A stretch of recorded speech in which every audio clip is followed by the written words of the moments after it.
Welcome to Fit to Speak from the Archives. I'm Eugene Obah, glad as ever to be with you. Just about 2 years ago, 81 million Americans told the soon-to-be former and twice impeached U.S. President Donald Trump, "You're fired. You're fired. You're fired." And his grip on the Republican Party still very much lingers. I invited four dear friends of mine, a Democratic strategist Kristen Foca, conservative commentator Maupin, journalist Marcus K. Dowling, and Common Sense Entertainment creative director Raheem Dawodu Jr. to join me at the virtual table on Thanksgiving Day 2020 to talk about the result of the election. So without further ado, let's get right down to this second helping.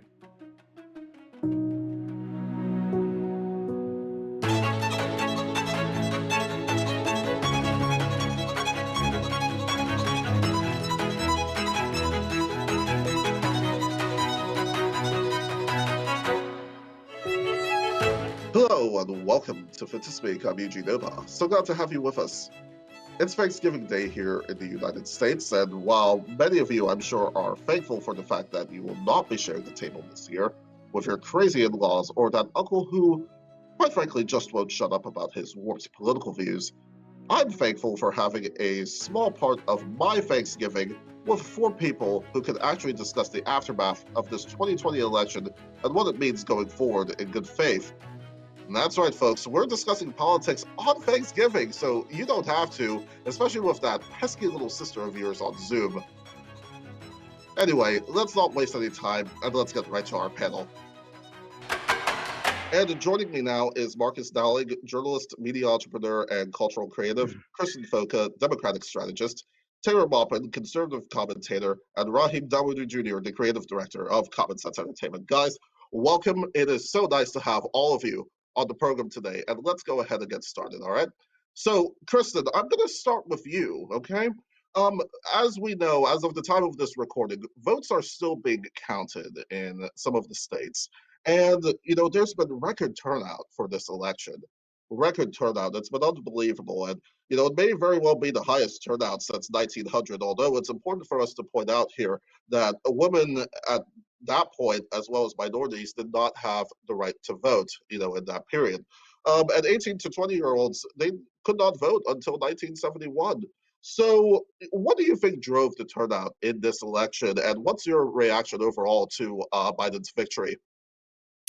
So I think what drove high voter turnout is a few different things. I think that in this election, we actually made voting more accessible. So while the pandemic has, of course, been horrible and has really had a lot of negative impacts, I actually think that one positive, if we want to look for any sort of silver lining, is that it really forced people to look at how we run our elections differently.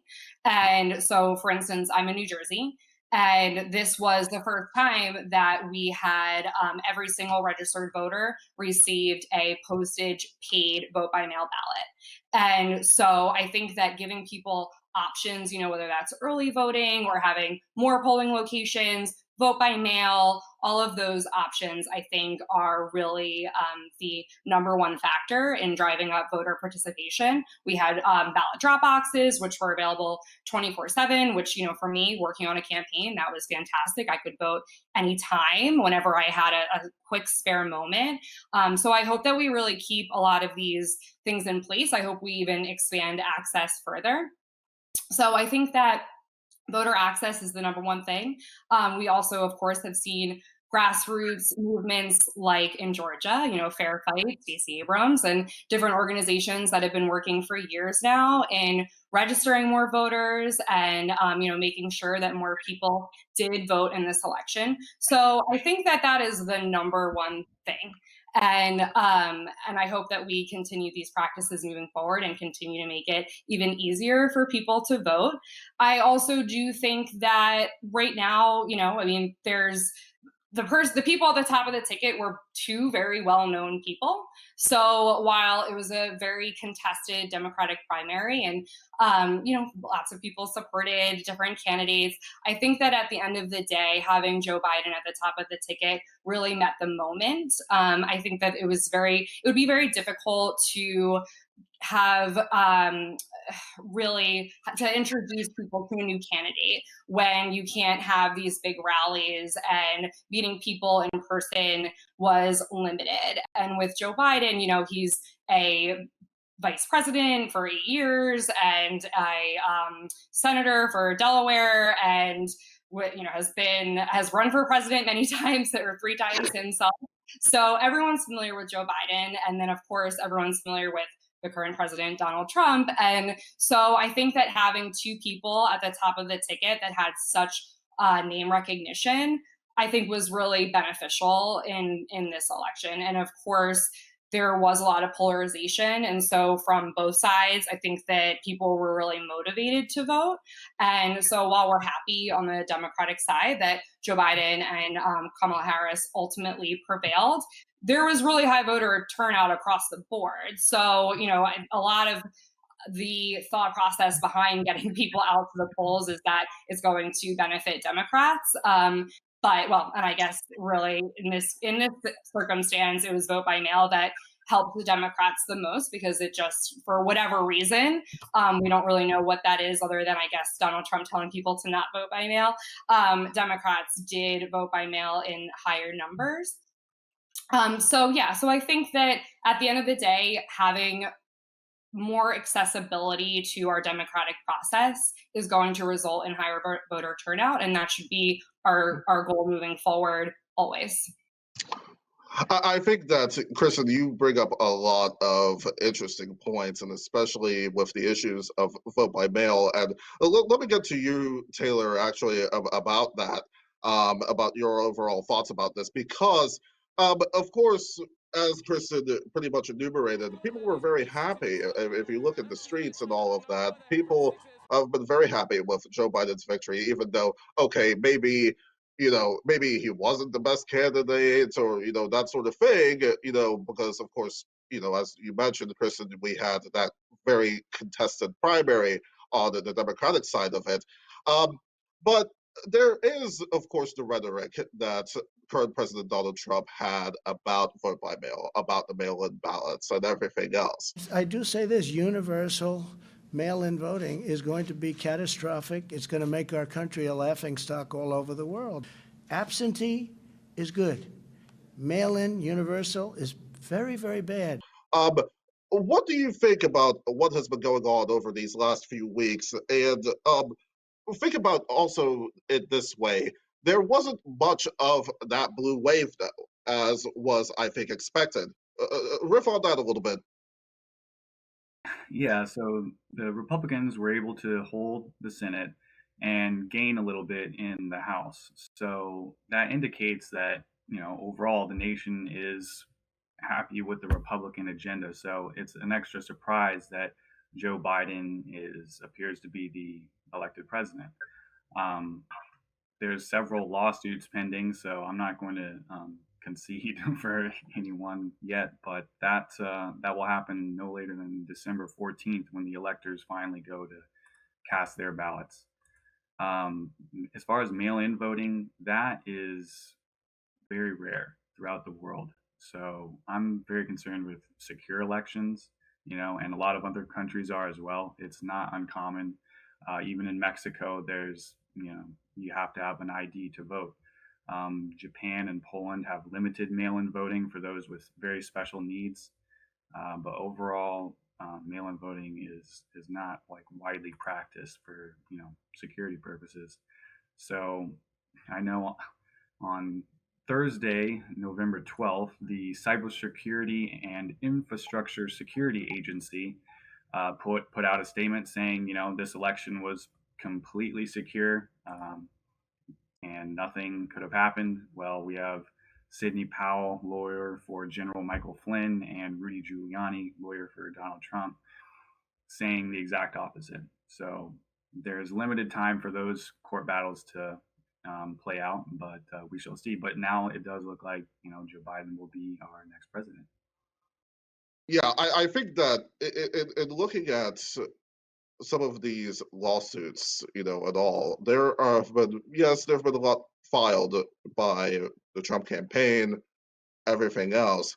there's also been a lot of these lawsuits that, I see here from Daily Mail, in Pennsylvania and some of the others that have failed. So, I mean, yes, we have to be very careful here in terms of some of these stuff, because some of the evidence that is being brought up, whether it's about observers or, that sort of thing, some of that I'm not sure, and we've discussed this in the past. Some of this I'm not sure is in good faith. I mean, some of this stuff, it's like, from what I see, is some of this stuff I would not even consider on Judge Judy. A lot of this stuff seems to be hearsay. But I do take your points that um, there has to be confidence, of course, in the results, no matter who it is. I don't care whether you're a Democrat, Republican, Independent. I do think that people have to have faith in the process.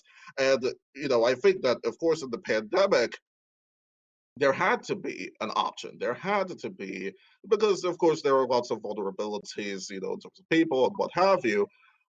So we're going to see what happens. I think that, a lot of the lawsuits, I'm just not sure are in good faith. But I do take your point that, yes, there has to be confidence in terms of whatever the result is, at all, which, as you said, as you've acknowledged, that Trump seemed to be very close to acknowledging this as of the time of this recording, before he kind of backed off of it, that Joe Biden is the president-elect. So, Marcus, I want to go to you now. Thinking about Georgia and the Senate, you make the point about the Senate. The balance of power in the Senate actually still has yet to be decided, because you have two of the races in January, these runoff races that Yes. have to be decided. So the question there, Marcus, is what role Stacey Abrams and a lot of other activists have played a significant role in flipping Georgia blue for Joe Biden. So the question now is, and thinking about what's to come in January, how is that going to play? And how did Stacey Abrams really? And as we know, Stacey, she was the former Georgia state representative. She narrowly lost her gubernatorial race to Brian Kemp. There are massive allegations of voter suppression there. So, and then now it's like Georgia has been flipped blue, at least for this election. So, riff on that a bit, Marcus. Tell us more about what this means going forward. Okay, so ultimately, I think that the key issue with Georgia is that Georgia for so long was a Republican stronghold in the modern era. And it was almost like an anathema on the map. Like, you're like, okay, that's just red. And over time, we've seen the rise of black voters in the South, just in the South in general, as a key issue, and noting that voter suppression is on the wane. Georgia is one of the states in which it's still prevalent. Stacey Abrams' loss in 2018, I think, was so polarizing nationally that it now put Georgia as a state and Georgia's, like electoral process in the limelight in such a way that there was no other solution but to allow for black people to vote in greater numbers than ever before. I think it was ultimately like the most just progressive way to look at it. And we saw what happened.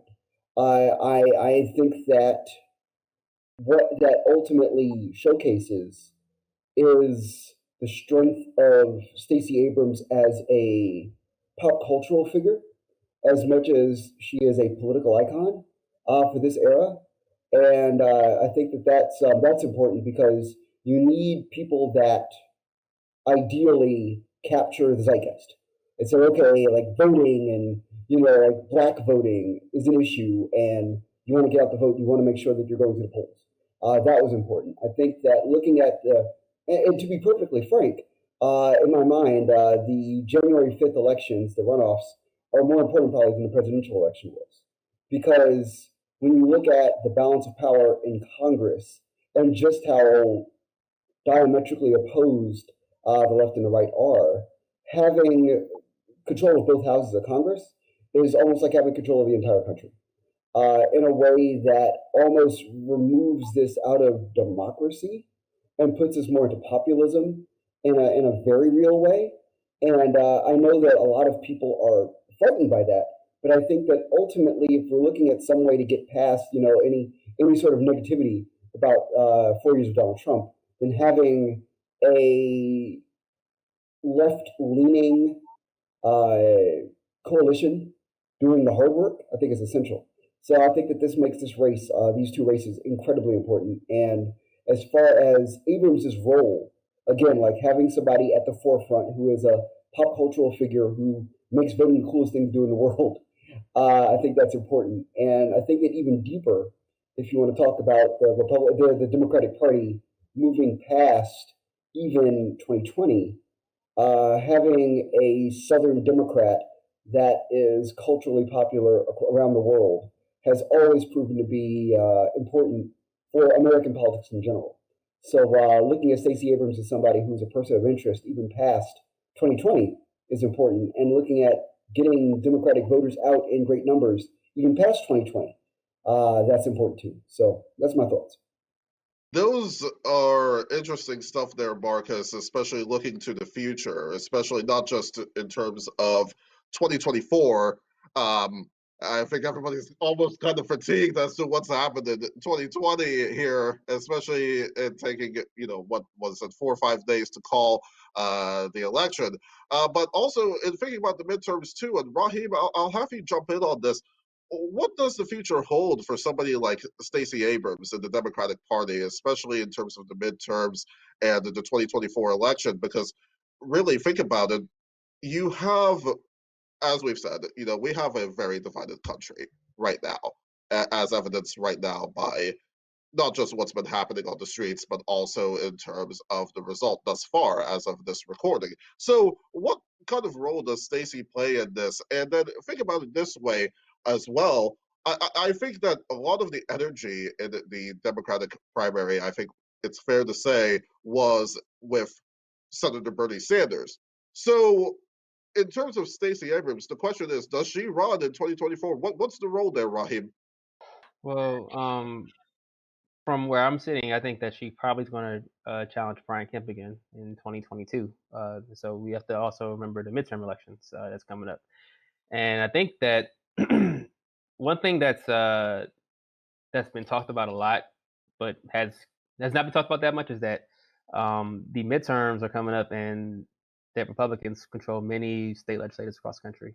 And with that, this being a census year 2020, this is a chance to redistrict a lot of congressional districts. And what could that lead in 2022 with the Democrats barely holding the House now, and in 2022, those districts that were maybe Democratic now may not be in 2022 as Republicans gerrymander, which is a whole other conversation, I believe. But for her, I think that she'll probably run for governor of Georgia, and she has to win that if she's interested in being president in 2024, which I'm not even sure if she is or not. But you mentioned energy, and the work down in Georgia, to me, is testament to a lot of the work of the activists and the grassroots organizations getting together and getting down there. Stacey Abrams, Tasha Brown, Black Votes Matter, Stacey Abrams' organization. There were many activists down there that were working very hard to register voters and to get people to educate them on what voting is like, what they have to do, how to sign ballots. I think I saw a stat that that was people were very concerned about people mailing in ballots and it being incorrect, but there was a low percentage of that because it was good educational effort. People learned how to fill out their ballots properly and when to put it in and when to mail it in or when to drop it in Dropbox, etc. So to me, that's the big lesson here. I think in Georgia, Michigan was another state that had a lot of people on the ground doing work and turning things around. That's the key to really keeping energy up and keeping people engaged. And unfortunately, my leanings, I think a lot of the Democratic leadership don't understand that well, unfortunately. But I think that's the key. Like Bernie Sanders, if you learn about the Bernie Sanders movement, he it didn't go all the way as he wanted it to, obviously, but a lot of the work was being on the ground and working hard and getting people engaged in it and learning about what's happening and keeping them aware of it, knocking on doors and texting them, which I'm sure we've all received about 100 or so texts the month prior to the election, because that's the way that politics is now. And you have to keep people engaged. You have to keep people energized. You have to get on the ground and talk to people and get in their face and let them know who you stand for and what you believe in, because that's the only way that it's like very old school, but we as human beings still love like being touched physically and talked to physically and being face to face with somebody, because that's how you can tell if somebody who they are and what they believe in, and you develop a real personal connection with them. So I think that's the biggest lesson here. I know you can mention Bernie Sanders, but the biggest lesson is that you have to get in the ground and actually do things. And I think that with the losses that Democrats unfortunately had this year, that should be the lesson that people learn, is that you just can't air ads and then step away. You have to actually like get down there and touch people and talk to people and get to know people. I know there's a pandemic this year, and I know that was the thing that scared people, but Republicans didn't do that. They went out there and talked to people, and that's how they were able to defy the polls. They were able to make up for whatever people were saying about what their chances were prior. And so I hope that's a lesson. I don't know if that will be, but I hope that's a lesson that people learn out of this election, and how you keep energy going. Raheem, I think you made a very interesting point about the retail politicking. And let me have you, Kristen, jump in on that. There is something to be said about the retail politicking, as it were, if we were not in the pandemic. What role did that play? I know you worked on the campaign. You worked as a deputy campaign manager and communications director for Stephanie Schmidt's campaign in New Jersey's 4th congressional district, and this was against Chris Smith, who's the 40-year incumbent. And thinking about the experience that you've had over the past year or so on the ground there. But what role did the pandemic play in terms of, I guess in terms of interacting with people, and all of that, and then having to kind of sort of pivot to, I guess, non-traditional methods? So it was challenging. Every day it was navigating new territory. And I was the first boots on the ground for this campaign. So I saw it from the very beginning, the launch, until the very end. So, I really saw the change in energy, let's just say, from when we were able to meet with people in person to then when the pandemic first hit. We kind of just paused. We didn't think that it was, not completely, campaigns were always 24/7, but just kind of getting our thoughts together and organizing and really trying to figure out, what does this look like going forward? And especially because no one knew what the timelines were going to be at that point. At first we thought it was going to be 2 weeks, and then here we are, 8 months later, and it was the rest of the campaign that we were not able to see anyone in person. And so we shut things down. I think it was like March 11th was the last in-person event that we had. And, I was working with a first-time candidate going up against a 39-year incumbent, now celebrating his 40th year because he did win re-election. And so that was incredibly challenging, because introducing a brand new candidate to a district that spans 3 counties and over 40 towns is, that's a big endeavor to undertake. And so we did, of course, a lot of social media, and we had a great, letters to the editor campaign, and tried to get her as much coverage as we could in local press. Where I am in New Jersey's 4th district is also a very difficult media market. We only have a handful of local news organizations. And as far as the wider media market, we are right in between New York and Philadelphia. So it's incredibly expensive to go on television. And so the pandemic also made fundraising, really hard. And so going on television ultimately ended up being something that we could not do. And so, towards the second half of the summer, we did start to do a little bit of in-person interaction. We launched a small business tour where my candidate went to small businesses across the entire district and spoke with people about how they were faring amidst the pandemic. And it was small business owners who were hit incredibly hard in New Jersey. And so that was, I think, really helpful. And we got a lot of we had a lot of positive interactions that way, and we did start to have some in-person events where everyone was wearing masks and they were outside, but the venues are very limited. And we did a lot of Zoom events, but you could tell that when we had an in-person event versus when we had a Zoom event, the energy and the uptick in donations and signing up for volunteering was different, and it was a notable difference. And so our biggest fundraiser we ever had was in person, but in September we had someone who just had a giant backyard, and so we were able to get a good amount of people there, and meeting a candidate in person and feeling their energy and having those conversations is just very different from speaking to people on Zoom, because also it's about making connections with the other people in your community, and meeting other people who are interested in organizing and having those conversations, which you can't really have on Zoom because it's one person speaking at a time. So we tried to get creative with the small business tour and these smaller events. We had lawn sign pickups, like anything we could come up with that we felt like maybe would draw people to come in person but still would be safe.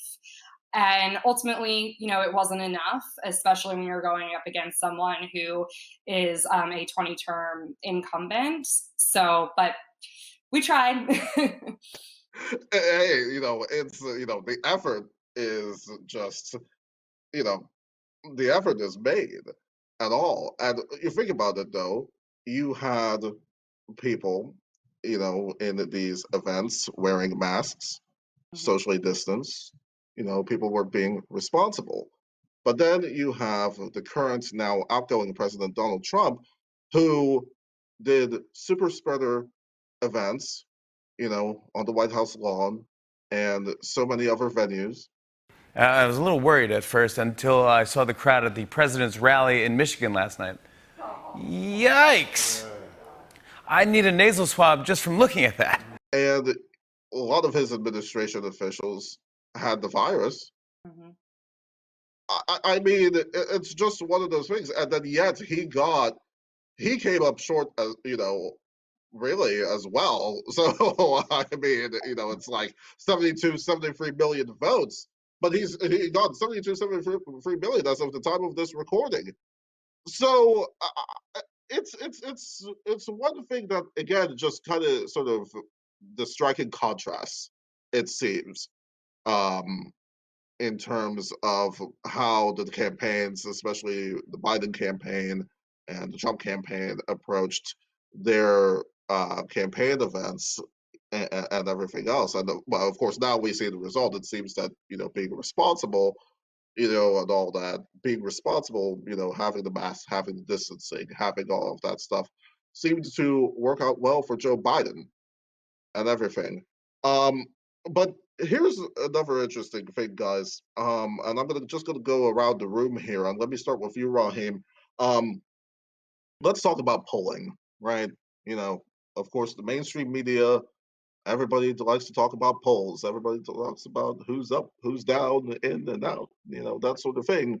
Um, this seems to me, maybe I'm crazy here. You can tell me whether or not I'm crazy, Raheem, but it seems that this is the second cycle in which the polls got it wrong. Although you could make a case that, okay, Hillary Clinton, since she did win the popular vote, there was some stuff right in that regard, but this is an electoral college game until we get to the national popular vote interstate compact, which, by the way, Colorado, I see here, Colorado, they voted to stay in the compact, or by constitutional amendment, which, given the dynamics of our politics in this country, is probably not going to happen.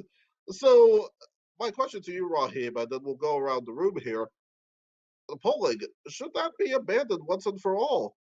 Especially given that, again, this was not, I mean, the Electoral College, as of the time of this recording, it seems to be a bit of a landslide here for Biden. But then in terms of the popular vote, it was a little closer than I guess I think a lot of people anticipated. Well, I think actually, so I think actually popular vote wise, it's actually like one of the biggest wins Yes, ever he before. did. Yes, Yeah, Biden did get the most votes of any candidate that has ever run for yeah, office. I think where some people, when they kind of sort of look at the climate, yeah. I get is what I'm kind of getting at. I When get people it. look at the climate and all that, they're expecting, okay, maybe he would have got, yes, the 78, 79 million, and then Trump would get like something like, I don't know, 60 million, something. Right, right. For me, at least,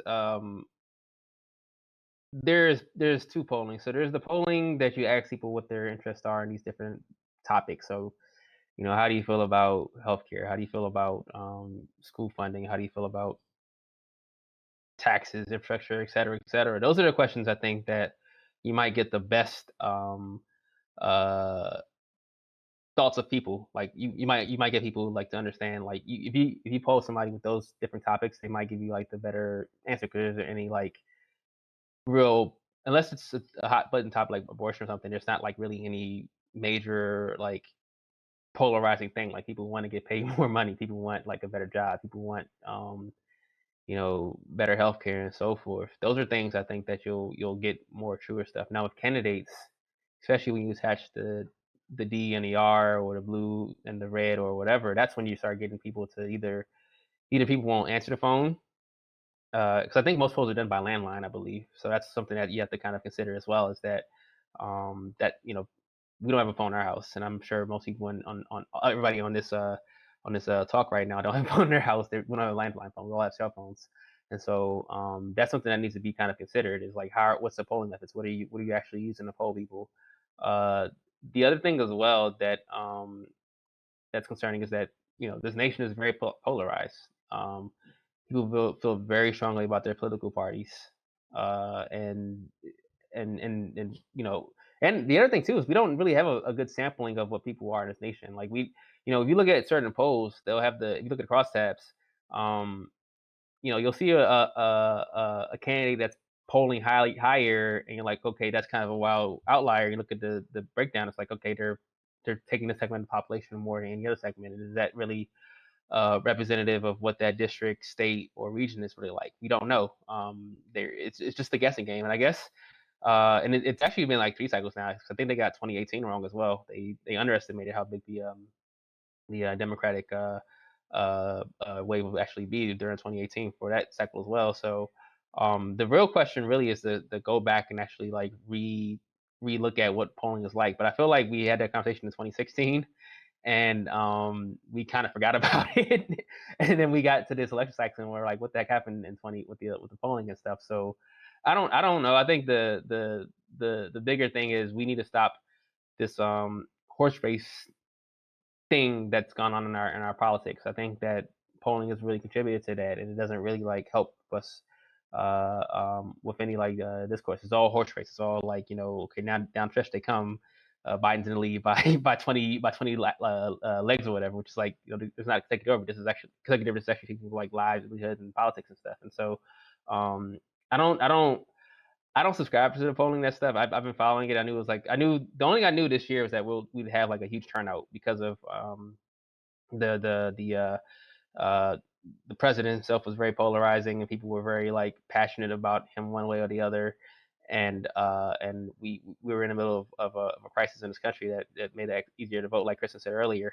But in terms of like what people's preferences are for candidates, I think that it needs to be really rethought, and it needs to come into the 21st century. And I feel like if they're still relying on landlines and are getting like the metrics wrong of what people are in their certain regions, and they're getting stuff wrong, and it's just been wrong. And they'll keep saying what's within the margin of error, but this wasn't within the margin of error with regards to Biden. It was or this year it was something totally different, and they got the Congress map completely wrong again, like they did in 2018. And I don't know. I think that it just needs to be rethought. And I think that our media needs to step back and be like, let's not like have this cross horse race thing going on again, which obviously drives their media attention, but it doesn't really help for actual political discourse and conversation. I think, Taylor, here's my thing with this. Polling, right? What about the horse race stuff?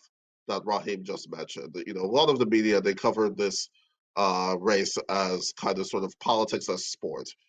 And as I was saying earlier to the rest of the panelists, everybody's kind of like talking about who's up, who's down, you know, that sort of thing. Should polling be abandoned once and for all? Polling needs to be completely revamped in the methodology of collecting opinions, or completely abandoned, as it's been completely useless at predicting the outcome of the election these past two cycles by wide margins. Anytime there's proprietary software involved in these elections, you're going to have companies or entities telling the public to trust them, okay? Trust them that our technology works. The advantage of using open source software to decide elections would be to have the code publicly available, so there's no ways that fraud could happen, because that's one of the allegations that the Rudy Giuliani is alleging, that Dominion, the company that and this is not a partisan issue, the governor of Georgia is Republican, and he's possibly going to be indicted if the ruling goes the way that Rudy Giuliani has evidence for. He believes that he'll be indicted for corruption and for compromising the elections by having financial ties with Dominion. So there's other Democrat governors as well that are being looked into. But yeah, the traditional way of doing elections, of doing polls, is 100 years old. It's not up to how people consume information and how they actively participate in creating information as well. Marcus, what do you think? What do you see here? Okay, so when it comes to polling, a very simple notion about this. You can't count people who don't want to talk. I think that the biggest notion here is that telling the world that you support Donald Trump is probably the most polarizing thing that you could say in the world right now, like outside of nothing else. So when asked that question in a poll, you have the option of not responding. That's an option. That's an easy option to take. I think that that's something that is simple and, quite frankly, often forgotten in regards to the level of vitriol that people have towards Trump. So when you look at these polls, I always had a standard deviation of like 20% in my mind whenever I would look at any numbers, and I was like, okay, if Trump could stay around 35%, because that's 1 in 3 people that's willing to stand up and say, I support this man, then he has a chance of being competitive, which is absolutely absurd to say that the polls are going to have a standard deviation of 20% of sway between what's right and what's wrong. I think that that doesn't mean that polling's dead. I think that polling still has a place, but I think that you literally have to look at the type of people that you're asking about in this case, because we've gone with Trump being the president.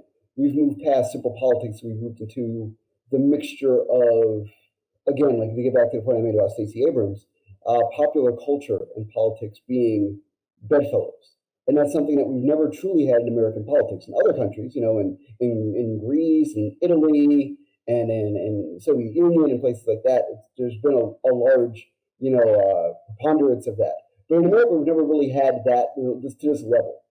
And so I think as far as thinking about polling moving forward, there needs to be an understanding that the type of character that the person running for office has is certainly impacting upon how the polls will react.